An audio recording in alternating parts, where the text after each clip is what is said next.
स्वर्गलोक में उस समय इंद्र देवताओं के राजा थे, पराक्रमी, तेजस्वी और यज्ञों के संरक्षक।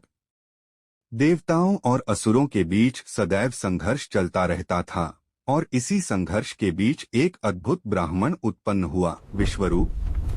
विश्वरूप महान तपस्वी त्वष्टा ऋषि का पुत्र था। उसका स्वरूप ही विलक्षण था। उसके 3 सिर थे।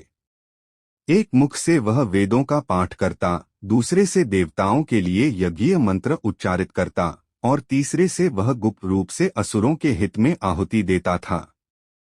देवताओं ने उसे अपना पुरोहित नियुक्त किया क्योंकि उसकी विद्या और तपस्या अतुलनीय थी।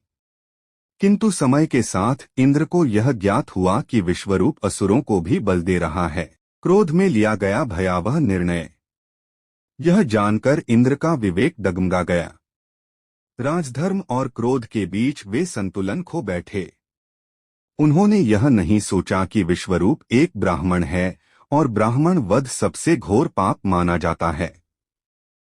क्रोध में आकर इंद्र ने अपने वज्र से विश्वरूप के 3 सिर काट दिए।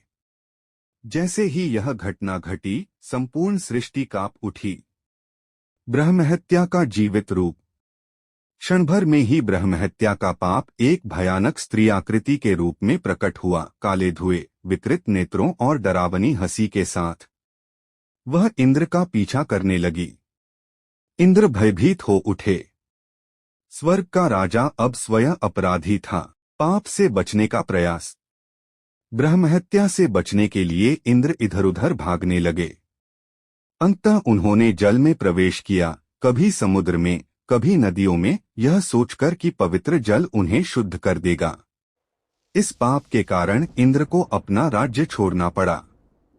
देवता दुर्बल हो गए, स्वर्ग में अराजकता फैल गई और इंद्र लंबे समय तक भय, लज्जा और पश्चाताप में छिपे रहे। बाद में देवताओं और ऋषियों के परामर्श से इंद्र ने अपने पाप को विभिन्न तत्वों में बांटकर उसका क्षय किया। कुछ पृथ्वी ने लिया, कुछ जल ने, कुछ वृक्षों ने और कुछ स्त्रियों ने। तब जाकर इंद्र को ब्रह्महत्या के पाप से मुक्ति मिली और वे पुनः अपने पद पर प्रतिष्ठित हुए। कथा का संदेश। यह कथा हमें सिखाती है कि पद और शक्ति विवेक के बिना विनाशकारी हो सकते हैं। क्रोध में लिया गया निर्णय महान से महान को भी गिरा सकता है और कर्म का फल राजा और रंक में भेद नहीं करता। भागवत पुराण की यह कथा केवल इंद्र की नहीं, बल्कि मानव विवेक की परीक्षा की कथा है।